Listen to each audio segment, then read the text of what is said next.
So starting to think about this whole identity piece, and it's always been a big question of what does that mean? Is that an internal identity? Is that an external identity?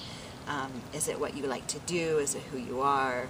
What's the truth of it? So I did a lot of sketching and playing in my sketchbook, cutting out things. I'm very, very interested right now in gardening and the history of gardening, and thinking about my family as being gardeners and farmers, and started playing with that, but also thinking about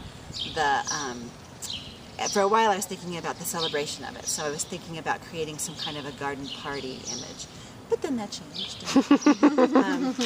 I'm an experimenter for sure, so I just started playing around with the shapes and the sizes, and then I'm a writer. I do lots and lots of writing to get my ideas out, and so just thinking about the different ideas or the concepts, and then playing a little bit around with the mind mapping, thinking about is identity, am I the one that's looking, is it identity coming from the inner side of me, or is it the way people see me?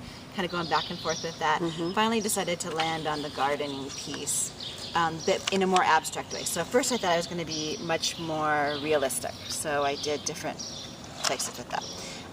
Lots of drawings. But then as I started thinking more about it, with the gardening piece, it has something to do more with the shadows and the light of the garden and the actual process of it.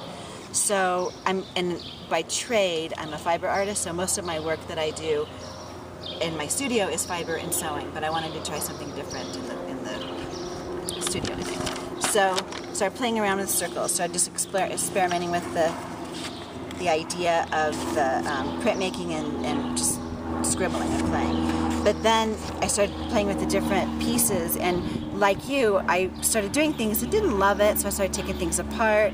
So in here, I just saved them all. So I taped them all down because of the idea that I'm not ready to glue anything down yet. I'm not ready to, I better take it apart now. But I'm more interested in playing around with each piece and seeing what it will do.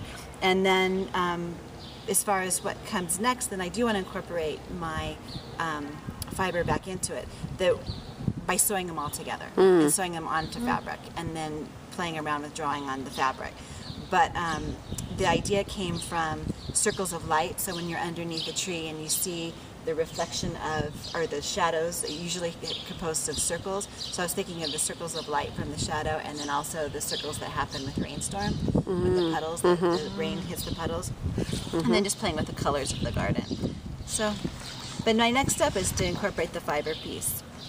But I have a tendency in my studio to have lots of bits and pieces and parts, and then I love putting them all together in some way. Nice. And then just